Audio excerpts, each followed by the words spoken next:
Capcom's Resident Evil 3 is out, serving as a remake for the 1999 PS1 version.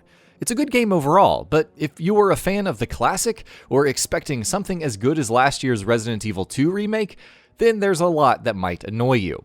Let's take a look at 15 things that hardcore fans dislike about Resident Evil 3 2020. The length. First off, keep in mind that a shorter game isn't necessarily bad. Last year's Resident Evil 2 could be completed in 8 hours or so if you stuck to the main story. The problem is that Resident Evil 3 is even shorter than the original and cuts a lot of its content and extras.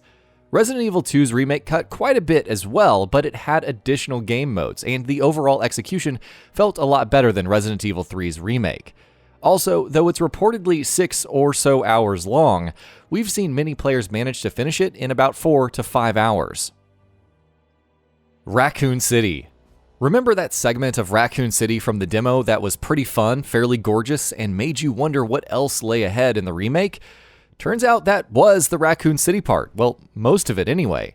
Contrast this to how the city felt in the original, and it just feels way too small, especially when you consider how much of it was just backtracking. But hey, at least it's the one place where the interactions with Nemesis felt dynamic. That counts for something.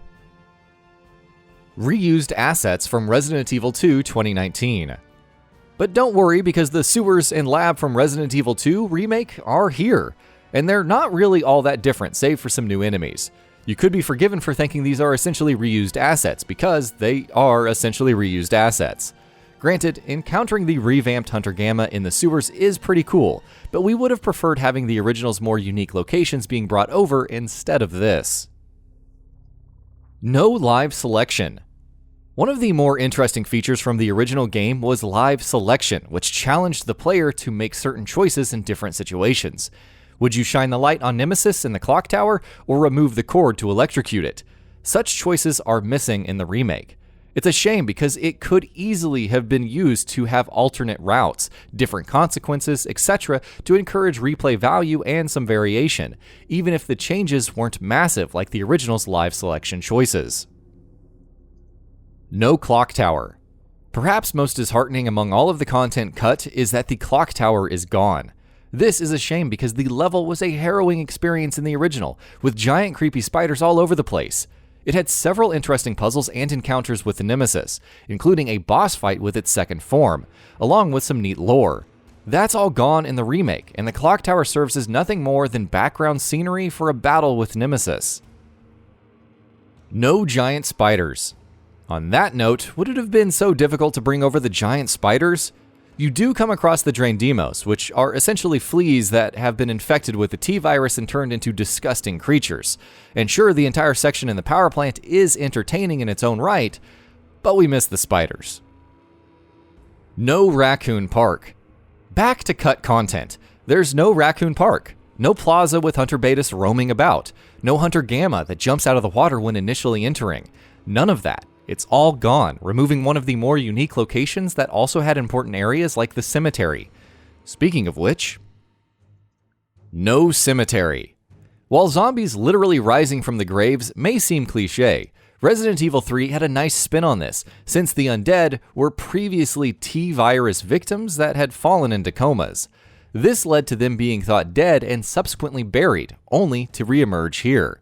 The cemetery also housed the Gravedigger, an immense worm burrowing underground that served as a boss fight and could be electrocuted.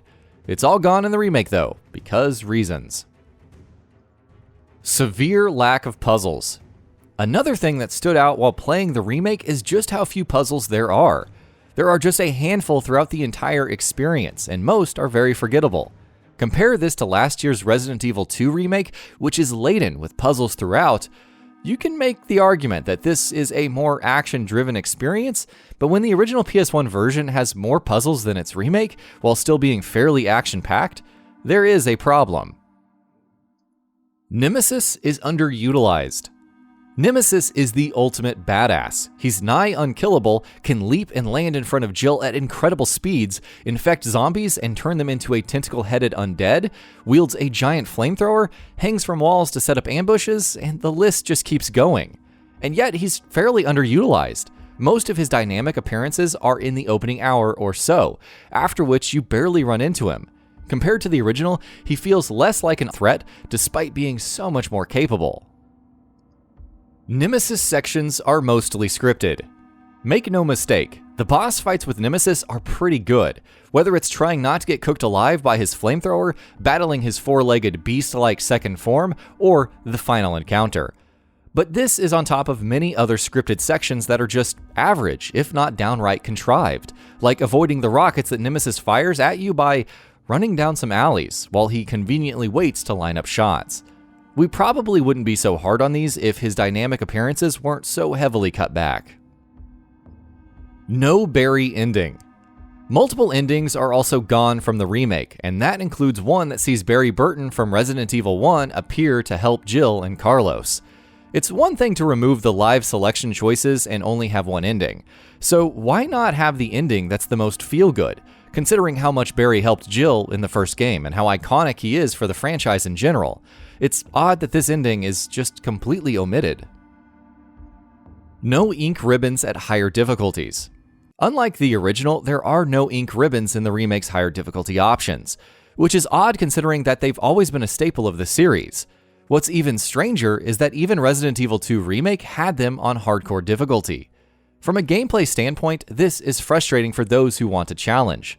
Granted, higher difficulties like Nightmare and Inferno have typewriters spaced further apart, but the complete lack of ink ribbons is baffling. No mercenaries mode. With how much has been cut from the game, it's perhaps most shocking to hear that mercenaries mode isn't here either. It's even more disappointing since the mode began its life in the original PS1 version, offering a choice between 3 different UBCS characters, Carlos, Nikolai, and Mikhail, as you race from one location to the next. There's only 2 minutes to spare, but you can gain more time by killing zombies and helping survivors, who also provide some items. Nemesis is also here, providing some added challenge and could even be killed for extra time. Even if Capcom didn't expand too much on the original concept, it still would have been great to see this brought back and playable with more fluid gunplay and higher production values. But alas, it wasn't. Gore has been toned down. This is not to say that Resident Evil 3 Remake is not a gory game, but compared to Resident Evil 2 Remake, it has been noticeably downgraded. There is less blood splatter, there are no ragdoll physics, you can't blow a zombie in half, body parts disappear, and body injuries are noticeably less pronounced. While hardware limitations may be the reason, it is strange to have such a downgrade from Resident Evil 2 Remake. And that about does it for this video. If you enjoyed what you watched and want to see more from GamingBolt, you can always hit that subscribe button and turn on the bell icon next to it. That way you will never miss any of our videos.